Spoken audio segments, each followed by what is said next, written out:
اپنے نبی کے ذکر کی محفل کو سجائے تو یہاں پر بیٹھنے والا، یہاں پر تقریر کرنے والا ہم کو بتائے کہ ہمارے نبی کا کردار کیا تھا، کیا سکھایا ہمارے نبی نے، کس طرح شادیاں کریں اپنے گھروں میں، کس طرح نکاح کریں اپنے گھروں میں۔ تو مسلمانوں ہم بتا رہے ہیں کہ نبی اپنی بیٹی سیدہ کائنات جناب فاطمہ الزہرا خاتون جنت سلام اللہ علیہا کا جب نکاح فرماتے ہیں مولا کائنات سے، حضرت علی کرم اللہ وجہ الکریم آپ کے پاس آتے ہیں، ساتھ میں ابو بکر ہیں، عمر ہے، لے کر کے بارگاہ رسول میں آئے۔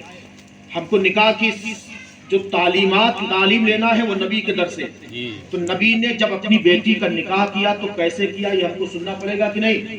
جانتے ہیں آپ نبی نے کیسے نکاح کیا؟ کیا کیا؟ کہ حضرت مولا کائنات آئے، علی آئے، ساتھ میں حضرت فاروق اعظم ہے، حضرت ابو بکر صدیق ہے، لے کر کے آئے، گردن تھوڑی سی جھکی ہوئی ہے۔ علی سے پوچھا، علی کیا بات ہے؟ آج بڑے شرمائے سے لگ رہے ہیں۔ علی اور خاموش ہو گئے۔ حضرت فاروق اعظم نے بیان فرمایا، یا رسول اللہ آپ کی بیٹی سے سیدہ کائنات سے نکاح کا پیغام لے کر کے علی آئے ہیں۔ نکاح کا پیغام لے کر کے آئے ہیں۔ آج کیا ہو رہا ہے؟ آج اپنا مسلمان بھائی جو ہے نا اپنی بیٹیوں کو موبائل دیے ہوئے ہیں، کالیں بھیجتا ہے۔ اب اس کو یہ بھی نہیں پتا ہے کہ ہماری بیٹی جہاں وہاں جا کر کے کیا کر رہی ہے، کوئی خبر نہیں۔ پیغام الٹا آتا ہے نا، بیٹی خود باپ سے کہتی ہے فلاں جگہ نکاح کریں گے۔ یہ کردار اسلام کا ہے؟ یہ اسلام کا کردار ہے؟ اور یہ ہر گھر کی کہانی ہے کہ نہیں؟ ہے کہ نہیں ہے؟ ہر گھر کی کہانی یہ ہو گئی ہے۔ کیوں؟ اس لیے کہ تم نے کردار مصطفیٰ کو ترک کر دیا ہے، تم نے ذکر کی محفلوں کو صرف رسماً ادا کرنا شروع کر دیا ہے، وہاں تعلیمات مصطفیٰ کو جو بیان کیا جاتا ہے اس پر عمل کرنا چھوڑ دیا ہے۔ تم صرف رسم کے لیے بیٹھے رہتے ہو، تو رسم ہو رہی ہے، رسم ہو رہی ہے۔ دشمنوں نے ایک مشن بنا رکھا ہے کہ اتنے لوگوں کو، اتنی بچیوں کو ہم مرتد کر کے چھوڑیں گے۔ ہمارے کان کے نیچے جوں تک نہیں بھیگ رہی ہے کہ ہم اپنی بچیوں کو کیسے مرتد ہونے سے بچائیں، ہے نا؟ آپس کے انتشار میں، آپس کے اختلاف میں مبتلا ہیں، آپس کی لڑائی میں۔ یہ نہیں دیکھ رہے ہیں کہ ہمارے گھر کا ماحول کیا ہے۔ اس کی وجہ یہ ہے جو آج ہم نے بتایا کہ آپ رسمن سے ہر چیز کو آپ رسم کے اعتبار سے کر رہے ہیں۔ یہ رسمیں نہیں ہیں، یہ درسگاہیں ہیں۔ یہاں بیٹھ کر علماء، محدثین حدیث بیان کرتے تھے، قرآن بیان کرتے تھے، دین بیان کرتے تھے۔ آج ہم نے رسم بنا لیا ہے۔ آج ہم نے صرف یہ دیکھنا ہے کہ کون ہمارے مولانا ہے کہ نہیں ہے۔ ہمارے لوگ دین کو سننا ہے تو مسلمانوں آپ کو جاگرت ہونا پڑے گا۔ اور اگر اپنے دین کو جب سیکھیں گے نہیں تو اپنے بچوں کو نہیں سکھا پائیں گے۔ نتیجے میں کیا ہو رہا ہے؟ ہمارے ہاتھوں سے ہمارے بچے خود نکلے جا رہے ہیں۔ باپ پر بیٹا سوار ہے، بیٹیاں ماں باپ پر سے لڑائی جھگڑے کر رہی ہیں کہ ہم فلاں جگہ نکاح کریں گے، باپ کچھ نہیں کر پا رہا۔ کیوں؟ اس لیے کہ حکم نبی تھا کہ اے لوگوں جب اپنے گھر میں داخل ہو تو شیر کی طرح داخل ہو۔ شیر کی طرح داخل ہونے کا کیا مقصد ہے یا رسول اللہ؟ شیر کی طرح، تو شیر کی طرح داخل ہونے کا مقصد یہ ہے کہ اگر کوئی شیر یہاں پر آ کر کے بیٹھ جائے تو محلے کا سب سے بڑا جو پہلوان ہے وہ بھی گھر کے اندر تالا لگا کے بیٹھا ہوگا، ہے نا؟ کسی کی ہمت نہیں پڑے گی کہ یہاں آ کر کے شور شرابہ کیا گزر جائے، اس کی بھی ہمت نہیں ہے۔ شیر بیٹھا ہوگا، ہے کہ نہیں؟ محلے میں آ کر کے شیر بیٹھ جائے، آپ کی ہمت پڑے گی آپ باہر نکل آئیں؟ کس کی ہمت پڑتی ہے؟ آپ کی پڑ جائے گی؟ کیوں؟ شیر بیٹھا ہے، درندہ ہے نا، کھا لے گا۔ حکم ہے، اللہ کے نبی نے فرمایا جب گھر میں داخل ہو تو شیر کی طرح، تاکہ جب تم اپنے گھر میں داخل ہو تو تمہارے لوگ، تمہارے گھر کے لوگوں کو پتا چلے کہ ایسا کیسی کوئی حرکت نہیں ہونی چاہیے، اس لیے کہ باپ بیٹھا ہوا ہے۔ یہ ڈر ہمارے دلوں، ہمارے بچوں کے دلوں میں ہونا چاہیے۔ ہم گھر میں داخل ہوتے ہیں، پتا چلتا ہے کہ سب سے پہلے بچے ہی سوار ہیں باپ پر۔ کیوں؟ اس لیے کہ ہم نے تعلیمات پر عمل کرنا چھوڑ دیا ہے۔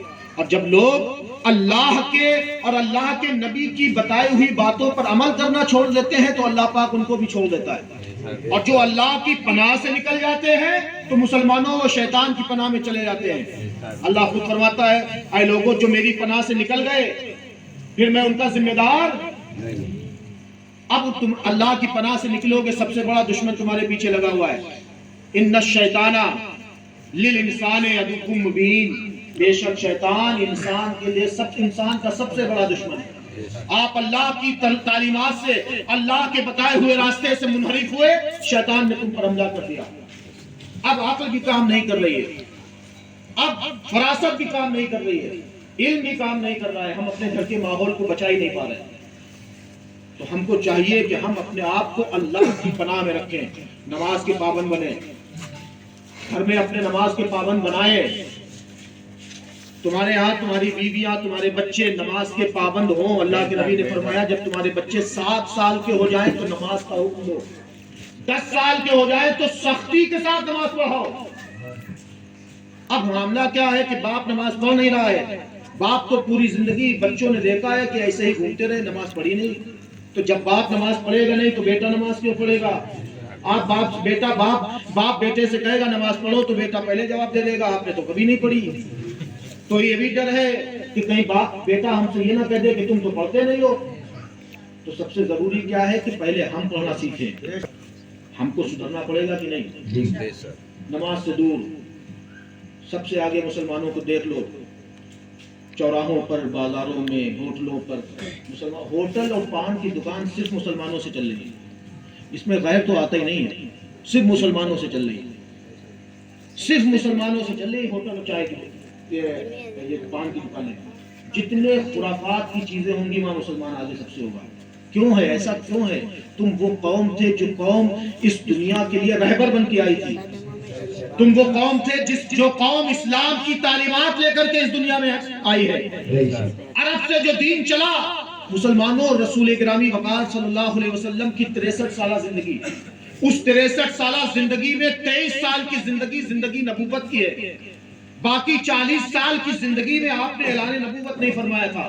23 سال کی آپ نے حیات طیبہ میں عرب جیسے ماحول کو بدل کے رکھ دیا. عرب کے وہ لوگ جن کی جہالت مشہور ہے، وہ لوگ رسول گرامی وقار صلی اللہ علیہ وسلم پہ جان نشاور کرنے کے لیے رہتے تھے. ایسے رہتے تھے کہ ایک مرتبہ قیصر روم نے بھیجا، جاؤ جا کر کے دیکھو کہ اگر ہم مسلمانوں سے جنگ کریں تو ان سے جنگ جیت سکتے ہیں کہ نہیں. جاسوس بھیجے. جاسوس آئے مسجد نبی میں، مدینے میں ٹہلنے لگے. رسول اللہ کہاں ہے، نبی کہاں ہے، نبی کہاں ہے؟ تو پتا چلا کہ ایک باغ میں اللہ کے نبی اپنے صحابہ کے ساتھ موجود ہیں. وہ شخص گیا اور جا کر کے دیکھنے لگا. اللہ کے نبی صلی اللہ علیہ وسلم وضو فرما رہے تھے. کیا فرما رہے تھے؟ وضو فرما رہے تھے. اللہ کے نبی نے ہاتھ دھوئے، لوگوں نے زمین پر پانی نہیں گرنے دیا. کلی کا پانی لوگوں نے اپنے بدن، اپنے ہاتھوں میں لے لیا. اور اس پانی کو لینے کے لیے صحابہ آپس میں لڑ رہے تھے. اللہ کے نبی کے استعمال کردہ مستعمل پانی کو زمین پر نہیں گرنے دے رہے تھے. اور جس کو نہیں ملتا تھا وہ دوسرے سے مس کر کے اپنے جسم پر مل لیتا تھا، اپنے سر پہ مل لیتا تھا، اپنے چہرے پہ مل لیتا تھا. مسلمانوں وہ شخص گیا، قیصر روم سے اس نے ملاقات کی. جاسوس جب وہ پہنچا تو قیصر روم نے پوچھا کہ شخص، ہم نے تجھ کو بھیجا تھا، کیا ہم مسلمانوں سے جنگ جیت سکتے ہیں؟ کتنی فوج ہے ان کے پاس؟ کیا ہتھیار ہیں ان کے پاس؟ کیا کیا رکھتے ہیں وہ لوگ؟ وہ جاسوس کہنے لگا اے قیصر روم، ہم مسلمانوں سے جنگ نہیں کر سکتے، نہیں جیت سکتے. کا کیوں؟ کیا زیادہ ہتھیار ہیں؟ کا نہیں. کیا زیادہ مال والے ہیں؟ کا نہیں. غریب لوگ ہیں. کیا زیادہ طاقتور ہیں؟ غریب لوگ ہیں، ان کے پاس کھانے کے لیے سامان نہیں ہے. کہا ان کے پاس وہ کیا جنگجو زیادہ ہیں؟ کیا بات ہے، ایسا کیوں ہے کہ ہم مسلمانوں سے جنگ نہیں جیت سکتے؟ تو اس جاسوس نے اپنے بادشاہ کو بتایا کہ اس لیے کہ وہ اپنے نبی کے مستعمل پانی کو زمین پر نہیں گرنے دے رہے. ہم نے ایسا دیکھا، نبی کے استعمال کردہ پانی کو زمین پر نہیں گرنے دے رہے. اے قیصر روم، جو قوم اپنے نبی کے استعمال کے پانی کو نہیں گرنے دے رہی ہے، وہ اپنے نبی کے خون کو کیسے گرنے دے رہی ہے؟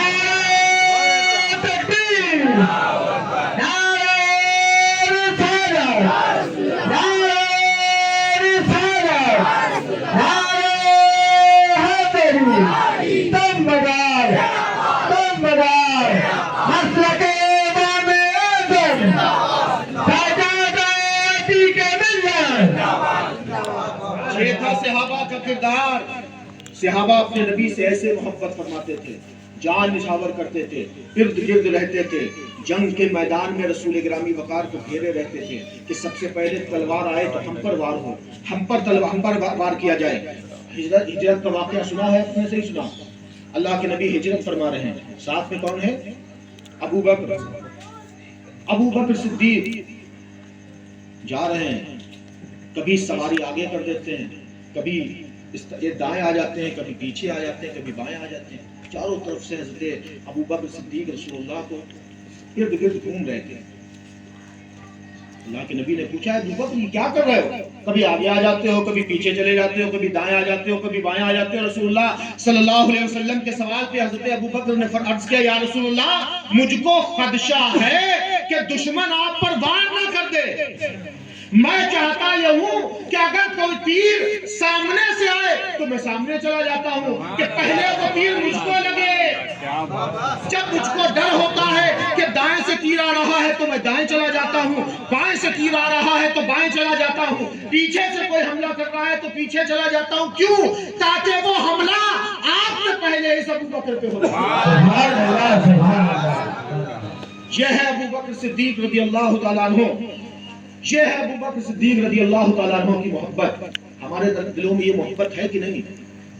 کوئی محبت نہیں. اگر محبت ہوتی تو ہم جہاں ابو بکر کی طرح محبت کرنے والے ہیں, وہی ہم ابو بکر کی طرح, جہاں ہم ابو بکر کی طرح محبت کرنے والے ہیں, وہیں ابو بکر کی طرح عمل کرنے والے بھی ہوتے ہیں. عمل کرنے والے بھی ہوتے ہیں. کہ صدیق اکبر, فاروق اعظم, یہ وہ لوگ ہیں جو عشرۂ مبشرہ ہیں, جن کو جنت کی بشارتیں دی گئی ہیں مسلمانوں. لیکن جانتے ہو کیا ہے کہ نماز میں رہتے تھے. حضرت فاروق اعظم کے لیے عبداللہ ابن مسعود بیان فرماتے ہیں, عبداللہ ابن مسعود فرماتے ہیں کہ حضرت عمر جب نماز پڑھاتے تھے تو روتے تھے. جب ایسی کوئی آیت آ جاتی تھی عذاب قبر کی, عذاب کی, جہنم کے عذابات کی, تو آپ رو پڑتے تھے. اور آپ فرماتے ہیں کہ ہم, حضرت عبداللہ ابن مسعود فرماتے ہیں کہ ہم عمر کے رونے کی آواز پچھلی صفوں میں سن لیتے تھے. ایک سوال بتائیں, پوچھنا ہے ہم کو, عمر کون ہے جن سے اللہ نے بھی وعدہ کر لیا کہ تم جنتی, رسول اللہ نے بھی وعدہ کر لیا کہ تم جنت کی بشارت. اے عمر تم جنتی, اے عمر تم جنتی, تمہارے گناہ سارے معاف. پھر بھی عمر رو رہے ہیں. عذاب الہی کی آیات کو سن کر کے, پڑھ کر کے رو رہے ہیں. کیوں؟ اے عمر تمہارے لیے تو نبی نے بشارت دے دی, خدا کہتا ہے کہ تم جنتی, پھر بھی تم اس قدر خوف میں کیوں ہو؟ اللہ کے خوف میں رونے سے آپ کی آنکھوں سے جو آنسو بہتے تھے وہ نشانات بن گئے تھے, رونے کے نشانات. ہمیں تو نہیں معلوم کہ اتنا خوف الہی کیوں تھا, لیکن آپ اندازہ لگائیے کہ جس کو جنت کی بشارتیں مل گئی ہیں, وہ بھی اللہ کے خوف میں اس طرح رو رہے ہیں. ہمارا تمہارا تو کوئی شمار نہیں ہے. حشر کے میدان میں ہمارا تمہارا تو کوئی شمار نہیں ہے کہ کیا ہوگا. اس کے بعد بھی مسلمان سب سے ایٹھا ہوا کھڑا ہے نا, کہ ہمیں تو نبی کی شفاعت مل جائے گی, نبی ہماری شفاعت فرمائیں گے. کہتے ہیں کہ نہیں؟ نبی شفاعت فرمائیں گے, سفارش فرمائیں گے. نبی سفارش فرمائیں گے, بالکل فرمائیں گے. شفاعت آپ کا حق ہے. اللہ نے آپ کو یہ اعزاز دیا ہے کہ آپ سب سے پہلے شفاعت فرمائیں گے. لیکن مسلمانوں, شفاعت سب سے پہلے کیا ہوتی ہے؟ شفاعت کہتے ہیں سفارش کرنے کو, اور سفارش اس کی جاتی ہے. ایک مثال کے طور پہ ہم سمجھاتے ہیں کہ اگر کوئی آپ کے معاملے, مطلب یہاں کوئی ایسا کوئی مسئلہ ہو کہ کسی کی نوکری لگنا ہو, کوئی نوکری کا پد خالی ہو, آپ کے یہاں کوئی ذمہ دار ہو جو جانتا ہو, کسی سے مل لیتا ہو, تو اس کے پاس آپ جائیں گے کہ آپ چلیے وہاں ادھیکاری ہے فلاں, ان سے آپ ہمارے بچے کی سفارش کر دیجیے. کیا آپ کا بچہ کیا کیے ہے, کیا 10ویں بھی کیے ہوئے ہے, 12ویں بھی کیے ہوئے ہے, ٹیچر نے بی ایڈ مانگا ہے, بی ایڈ بھی ہے ہمارے بچے کے پاس. اب آپ سفارش کرتے ہیں, چل کے ہوتا ہے کہ نہیں؟ وہ سفارش کر دے گا, کچھ کام ہو جائے گا. ایک بات بتائیے کہ سفارش کس کی جا رہی ہے؟ جس کے پاس پڑھائی کے دستاویز ہیں, اس نے پڑھا ہے, سرٹیفکیٹ ہے اس کے پاس کہ ہاں اس نے پڑھا ہے. یہ فارغ ہے، اتنے اس نے درس، اتنے سبق، اتنے درجے اس نے پڑھا ہوا ہے، اس کے پاس یہ سرٹیفکیٹ ہے، اس کے بعد سفارش کی جا رہی ہے۔ اب آپ بتائیے آپ کس منہ سے جائیں گے؟ جب آپ اللہ کے نبی نے فرمایا نماز پڑھو تو نماز نہیں پڑھتے، اللہ کے نبی نے فرمایا روزہ رکھو تم روزہ نہیں رکھتے، اللہ کے نبی نے فرمایا زکات دو تم زکات نہیں دیتے، اللہ کے نبی نے فرمایا کہ تمہارے پاس مال ہو تم حج کرو، تمہارے پاس مال ہے تم حج کرنے بھی نہیں جاتے، اللہ کے اور اللہ کے نبی کے سارے احکام کو تم رد کر دیتے ہو، اس کے بعد حشر کے دن تم شفاعت کے سرٹیفکیٹ کیا دکھاؤ گے؟ یا رسول اللہ ہمارا اس پر شفاعت کر دیجئے۔ جب سرٹیفکیٹ خالی ہوگا تو کیا دکھاؤ گے؟ سفارش کیا ہوگی اللہ کے نبی کی طرف سے؟ سفارش بھی اس کی ہوتی ہے جس کے پاس عمل کرنے کا سرٹیفکیٹ ہو۔ تمہارا تو عمل سے سارا سرٹیفکیٹ خالی ہے، سرٹیفکیٹ ہے ہی نہیں، پھر نبی کی بارگاہ میں پیش کیا کرو گے؟ یا رسول اللہ یہ عمل کر کے آئے ہیں، آپ بس سفارش کر دیں۔ سبحان اللہ، سبحان اللہ، کیا بات! کیا سفارش ہوگی؟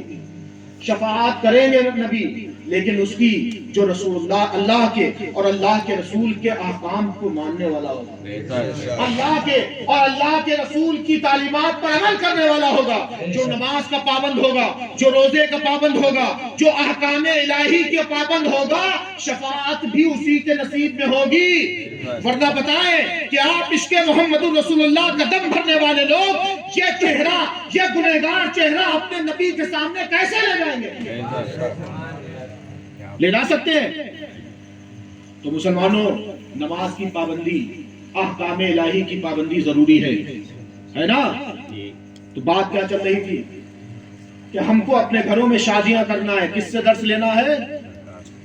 اللہ کے نبی نے اپنی بیٹی کا نکاح فرمایا، کس سے؟ مولا علی سے۔ یہ علی ہے مسلمانوں جن کے لیے اللہ کے نبی نے فرمایا انا مدینۃ العلم وعلی بابھا، سبحان اللہ، یہ علی ہے جن کے لیے اللہ کے نبی نے فرمایا کہ علی ہمارے لیے ایسے ہیں جیسے موسیٰ کے لیے ہارون۔ علی وہ علی جس کو اللہ نے اسد اللہ بنایا، اس علی کا نکاح کس سے ہو رہا ہے؟ سیدہ کائنات سے، حضرت بی بی فاطمہ رضی اللہ تعالیٰ عنہ و سلام اللہ علیہ۔ ایک ایسی ذات مسلمانوں، ایسی ذات کہ جس کا جب وہ اپنے مائکے آتی تھی، ان کا جس ذات کا مائکہ ہی دربار رسول ہو، اللہ اکبر، اس سے بھی بڑی فضیلت کسی کی ہو سکتی ہے؟ کسی شخصیت کی اس سے بڑی بھی فضیلت ہو سکتی ہے کہ اس کا مائکہ ہی نبی کا دربار ہو۔ اللہ اکبر، وہ ذات پاک سیدہ کائنات بی بی فاطمہ الزہرا سلام اللہ علیہا، نکاح ہوا، پیغام آیا، اللہ کے نبی کا پیغام علی لے کر کے آئے، بات چلی تھی ہمارے ہاں کے یہ ماحول جو ہمارے یہاں ہو رہے ہیں، آپ مسلمانوں ضروری ہے کہ اپنے گھروں میں اپنے بچوں کو دیکھیں کہ کہاں کیسا کیا ہو رہا ہے، کالج جا رہے ہیں، بچیاں جا رہی ہیں، بچے جا رہے ہیں، تو کیا کر رہے ہیں دیکھنا پڑے گا۔ علی کا پیغام نکاح آیا، رسول اللہ اپنی بیٹی سے پوچھنے جاتے ہیں، بیٹی تمہارے نکاح کا پیغام علی لے کر کے آئے ہیں، کیا تمہارا نکاح کر دیا جائے؟ سیدہ بی بی پاک نے اجازت دی، یا رسول اللہ آپ جیسا بہتر سمجھے، آپ کی مرضی میں ہم راضی ہیں۔ یہ رسول اللہ کی بیٹی کا جواب تھا۔ ہمارے یہاں کو کیا ہو رہا ہے؟ ہمارے یہاں مسلمانوں کے یہاں بیٹیاں کہتی نہیں، جو ہماری مرضی ہوگی وہ آپ کی مرضی ہوگی۔ ہم وپریت ہیں اپنے نبی کے درسگاہ سے، اپنے نبی کی تعلیمات سے ہم الگ ہیں کہ نہیں ہیں؟ ہمارے گھروں کا ماحول الگ ہے کہ نہیں؟ اس کے ذمہ دار آپ ہیں، اپنے گھروں کے حالات کو سدھاریں۔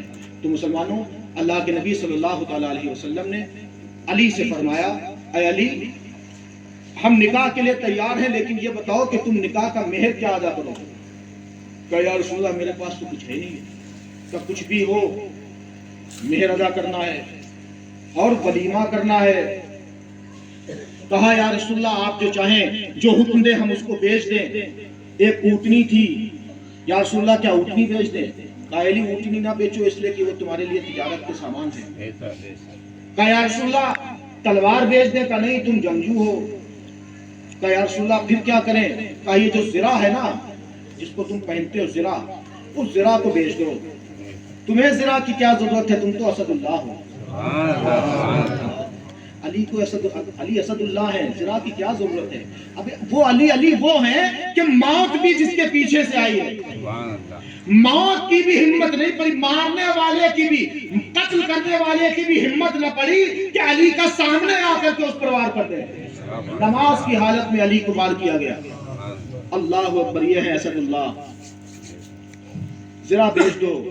اب زرا کو بیچنے کے لیے حکم نبی پر، اللہ کے نبی کے حکم پر علی زرا بیچنے کے لیے بازار میں آئے۔ حضرت عثمان غنی ادھر سے چلے آ رہے تھے، دیکھا علی کھڑے ہیں۔ اے علی کیا بات ہے، کیوں کھڑے ہیں؟ کہا یہ زرا ہم کو نکاح کرنا ہے، اللہ کے نبی نے مہر ادا کرنے کے لیے کہا ہے، کہا اس زرا کو بیچنے کا حکم دیا ہے۔ کہا اس کی قیمت کیا ہے؟ کہا اس کی قیمت 400 مسقال چاندی ہے۔ 400 مسقال چاندی ہے، 40 مسقال چاندی ہے، یا 400 چاندی کے سکے ہیں۔ حضرت عثمان غنی نے تھیلی نکالی، تھیلی حضرت علی کے ہاتھ میں رکھی، کہا علی یہ لو، یہ اس میں 400 چاندی کے سکے ہیں، یہ ذرا مجھ کو دے دو۔ عثمان غنی نے خرید لی۔ اب جب عثمان غنی نے خرید لی، علی نے سکے لے لیے، گن لیے، سب کچھ ہو گیا، بیع و شرا ہو گئی۔ اب حضرت عثمان غنی نے اس ذرا کو لیا اور لے کر کے حضرت علی کو، عثمان غنی نے حضرت علی کو سپرد فرمایا، علی میں تم کو نذرانہ دیتا ہوں، شادی کا تحفہ سمجھ لیں اس کو، شادی کا تحفہ سمجھ لیں۔ علی زرا لے کر کے، پیسہ لے کر کے بارگاہ رسول میں آتے ہیں۔ اللہ کے نبی پوچھتے ہیں، یا علی کیا بات ہے، کیا تمہاری زرا بکی نہیں؟ کہا عثمان غنی نے خرید لی تھی اور اس کے بعد پھر ہم کو وہ ہدیتاً تحفہ دے دیا۔ اللہ کے نبی نے فرمایا کہ میرے اللہ نے عثمان کو بہت سخی بنایا ہے۔ اللہ اکبر، جس کے دربار سے عثمان کو سخی کا خطاب مل جائے، اس کی سخاوت کا کیا عالم ہوگا۔ نبی ہی جس کی سخاوت کے گنگار ہیں۔ اللہ اکبر۔ حضرت پھر اب کیا ہوتا ہے، حضرت علی کے اور سید کائنات کے نکاح کے لیے سرکار مسجد نبوی میں تشریف لاتے ہیں، اپنی بیٹی سے اجازت لیتے ہیں، خطبہ سناتے ہیں اور علی سے نکاح کی اجازت لیتے ہیں۔ نکاح مکمل ہو گیا، مہر رکھا گیا تھا۔ کتنا مہر؟ کہا اتنا 400 چاندی کے سکے یا 40 مسقال چاندی، 40 مسقال یا 400 مسقال چاندی رکھی گئی۔ ایک روایت میں آتا ہے کہ اتنا مہر رکھا گیا کہ اس زمانے میں سرخ 40 اونٹ خرید لیے جائیں، اتنی قیمت مہر میں رکھی گئی۔ نکاح ہو گیا۔ اب ولیمہ جو رقم بچی حضرت علی کو سپرد کی، رسول اللہ نے فرمایا جاؤ ولیمہ کر لینا۔ علی نے ولیمہ کر لیا، نکاح ہو گیا۔ کس کی؟ علی کا نکاح، سیدہ کائنات کا نکاح۔ نہ ڈھول بجا، نہ ہلدی لگی، ہے نا، نہ کوئی رسم ہوئی کوئی رسم نہیں ہوئی۔ ودائی میں حضرت عائشہ صدیقہ نے چند اشعار آپ کی ودائی میں پڑھے تھے، وہ عورتوں میں جو پڑھے جاتے ہیں وہ ودائی میں پڑھ دیے۔ باقی کوئی ایسا عمل ہوا جو تمہارے یہاں ہوتا ہے؟ ہوا نہیں ہوا نا۔ نکاح کس کا ہے مسلمانوں؟ اس کی اہمیت سمجھ لیں۔ نکاح اس ذات گرامی کا ہے کہ ایک دن حضرت مولا کائنات بارگاہ رسول میں ہے، بارگاہ رسول میں ہے، تھوڑی دیر ہو جاتی ہے، وقت کا، رات کا حصہ گزر جاتا ہے۔ علی ابھی تک گھر میں تشریف نہیں لائے، سیدہ انتظار کر رہی ہیں، رات کا بہت سا حصہ گزر گیا۔ علی جب آئے تو سیدہ کائنات نے پوچھا، علی کہاں تھے؟ نکاح کس کا ہے یہ سماعت کر لیں، پھر بتائیں کہ اس نکاح میں جو کچھ ہوا وہ ہم کو کرنا چاہیے کہ نہیں۔ سیدہ کائنات پوچھتی ہے علی کہاں تھے؟ کہا رسول اللہ کی بارگاہ میں بیٹھے ہوئے تھے، کچھ تذکرہ چل رہا تھا، ٹائم کا پتہ ہی نہیں چلا، وقت کا پتہ نہیں چلا اور رات کا اتنا حصہ گزر گیا۔ سیدہ کائنات نے پوچھا کیا ذکر ہو رہا تھا نبی کی بارگاہ میں؟ حضرت علی فرماتے ہیں اے میری زوجہ سیدہ کائنات سے کہ حضرت سلیمان علیہ السلام کی بیٹی کے نکاح کا ذکر ہو رہا تھا۔ کیا ذکر ہو رہا تھا؟ کہ حضرت سلیمان علیہ السلام نے اپنی بیٹی کو جب نکاح کے لیے نکاح فرمایا تو اتنا سونا دیا، اتنا چاندی دیا، اتنے جوڑے دیے، اتنے کپڑے دیے، اتنا مال دیا، اتنا اسباب دیے، اتنا سب کچھ دیا اور اس کو دینے کے بعد ودا کر دیا۔ یہ بات حضرت علی بیان کر رہے تھے، اچانک آئے، آ کر کے آپ لیٹ گئے۔ سیدہ کائنات کے دل میں تھوڑی سی کسک پیدا ہوئی۔ کسک یہ پیدا ہوئی کہ کہیں علی یہ نہ سوچ لیں کہ سلیمان اپنی بیٹی کا نکاح کرے تو اتنا مال و اسباب دے اور سید الانبیاء اپنی بیٹی کا نکاح کرے تو کچھ نہ دے، تھوڑا سا مٹی کا برتن، ایک چاندی کا سامان، ایک جانماز، ایک چٹائی، ایک پلنگ، اتنے سے سامان میں حضرت سیدہ کو ودا کر دیا گیا۔ اب سیدہ کے دل میں کسک پیدا ہوئی، کہیں علی یہ نہ سوچ رہے ہو کہ علی کہ جب سلیمان اپنی بیٹی کا نکاح کرے تو اتنا مال و اسباب دے، اور نبی اپنی بیٹی کا نکاح کرے تو کوئی مال و اسباب نہیں۔ یہی سوچ کر کے حضرت سیدہ کائنات بھی سو جاتی ہیں۔ فجر کی اذان ہونے کے وقت تھا، اچانک دونوں لوگ اٹھے، دونوں لوگ یکساں اٹھے۔ اٹھنے کے بعد ان دونوں نے کہا، علی نے کہا، اے فاطمہ میں نے خواب دیکھا ہے، میں نے خواب دیکھا۔ بی بی پاک نے بھی فرمایا، اے علی میں نے بھی ایک خواب دیکھا ہے۔ اب دونوں نے کہا کہ تم پہلے خواب کو سنا دو، وہ کہتے ہیں تم پہلے خواب کو سناؤ۔ دونوں میں تھوڑی تکرار ہو گئی، پہلے تم کرو، پہلے تم بیان کرو۔ کہا ایسا کرتے ہیں چلو نبی کی بارگاہ میں چلتے ہیں۔ فجر کا وقت ہو گیا، بارگاہ نبوی میں پہنچتے ہیں۔ بارگاہ نبوی میں پہنچے، اللہ کے نبی صلی اللہ تعالی علیہ وسلم دیکھ کر کے مسکرا رہے تھے، مسکرانے لگے اور کھڑے ہوئے۔ مسلمانوں جب بی بی پاک اپنے مائکے آتی تھی تو رسول اللہ کھڑے ہو جاتے تھے۔ کہیں سبحان اللہ۔ اب جب رسول اللہ کھڑے ہوئے، کھڑے ہونے کے بعد ان کا استقبال کیا، ان کو بٹھایا۔ اب سیدہ پاک کہتی ہیں، یا رسول اللہ ہم نے ایک خواب دیکھا ہے اور علی نے بھی ایک خواب دیکھا ہے، ہم آپ کو سنانا چاہتے ہیں۔ کہا سنائیے۔ علی فرماتے ہیں کہ میں نے ایک خواب دیکھا۔ عرض کیا یا رسول اللہ میں نے ایک خواب دیکھا کہ ایک جنت نما باغ ہے، خوب نہریں بہ رہی ہیں، خوب اچھا ماحول ہے، جنت لگ رہی ہے، اور وہاں ایک تخت بچھا ہوا ہے یاقوت پتھر کا، اس پر سیدہ کائنات تشریف فرما ہے، فاطمۃ الزہرا بیٹھی ہوئی ہے، اور ایک باندی ہے جو آپ کو پانی دیتی ہے، آپ کو کھانا دیتی ہے، آپ کی خدمت کرتی ہے۔ میں نے یہ خواب دیکھا، اچانک میں اٹھ گیا۔ اللہ کے نبی صلی اللہ علیہ وسلم نے عرض فرمایا، اللہ کے نبی نے فرمایا، اے علی یہ بتاؤ کیا تم پہچانتے ہو کہ وہ جو فاطمہ کی خدمت کر رہی تھی وہ عورت کون ہے؟ یا رسول اللہ مجھ کو نہیں معلوم، مجھ کو نہیں پتا۔ اللہ کے نبی نے فرمایا، اے علی وہ سلیمان کی وہی بیٹی ہے جس کا ہم تذکرہ کر رہے ہیں۔ اللہ نے سلیمان کی بیٹی کو میری بیٹی کا باندی بنا کر جنت میں رکھا۔ اللہ اکبر۔ تو جس بیٹی کی باندی نبی کی بیٹی ہے، اس بیٹی کا نکاح جو ہوا ہے وہ کتنا اہمیت والا ہوگا، ہے کہ نہیں؟ لیکن اب ہم اس سے درس لیں گے تو اس میں آپ کے یہاں ڈی جے جو آتا ہے وہ بند ہو جائے گا۔ آپ کے یہاں جو یہ ہلدی کی رسم بے غیرتی کی کھیلی جاتی ہے، مرد عورت کو لگا رہا ہے، عورت مرد کو لگا رہا ہے، یہ بند ہو جائے گی۔ بے غیرتی کا ہے کہ نہیں؟ بے پردگی، نہایت بے پردگی، خوف بھی نہیں آتا کہ ہم کر کیا رہے ہیں۔ اپنے ہاتھوں سے غیر محرم لڑکیوں کو، عورتوں کو لوگ ہلدی لگاتے ہیں، کھیلتے ہیں۔ یہ طریقہ اسلامی ہے؟ اس کی بات آپ بتائیں اگر آپ کرتے ہیں۔ نہیں ہے نا؟ نہیں ہے تو کیوں کرتے ہیں؟ کیوں کرتے ہیں ایسا عمل جو ہمیں مصطفیٰ کے غیاب سے نہیں ملا؟ کیوں کرتے ہیں وہ عمل جو ہم کو نبی کی تعلیمات سے نہیں ملتا؟ اگر کرتے ہیں تو غلط کرتے ہیں۔ اس کے بعد کیا رسم آتی ہے؟ کافر مڑوا لگا کے بیٹھ جاتے ہیں رات میں، پھر وہ چار عورتیں بیٹھ جاتی ہیں، وہ ڈنڈیاں لگاتی ہیں، وہ کیا اس میں پھلیوں میں پانی بھرتے ہیں اور پانی کو کاٹتے ہیں، طرح طرح کی باتیں ہم کو سننے کو ملتی ہیں۔ سائنس بھی اس کو، سائنس کے عقل قبول نہیں کر رہی ہے، کیا کہ وہ جاتے ہیں پائپ پر دھار کاٹ دی جاتی ہے، ایک سروتا لیتے ہیں، ہاں صاحب سروتا لیتے ہیں اور مسلمان دھار کاٹتے ہیں۔ یہ اللہ کے بندوں پانی کی دھار کاٹتے ہو یار تم لوگ، ہے؟ اس کو اگر پڑھے لکھے لوگوں کے درمیان بیان کر دو کہ کتنا ہنسیں گے لوگ کہ یہ مسلمان پانی کا دھار کاٹتے ہیں۔ کیوں کاٹتے ہیں پتہ نہیں، وہ ہمارے باپ دادا کرتے چلے آئے تھے، وہ ابا کرتے تھے ہمارے یہاں ایسا ہوتا، اماں کرتی تھی ہمارے یہاں ایسا ہوتا تھا۔ تم اماں ابا کا دین نہیں ہے، یہ رسول اللہ کے کردار کا نام ہے۔ تو یہ پانی کاٹنا بند کر دے، یہ عمل اچھے نہیں ہیں، یہ تمہارے دین کا، یہ تمہارے نبی کی تعلیمات نہیں ہے، یہ غیروں سے تم نے لیا۔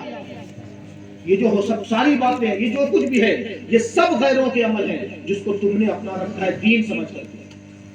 یہی باتیں ہیں کہ آج ہمارے گھروں میں جو نسلیں پیدا ہو رہی ہیں وہ بھی دین سے دور ہو رہی ہیں، ہے نا؟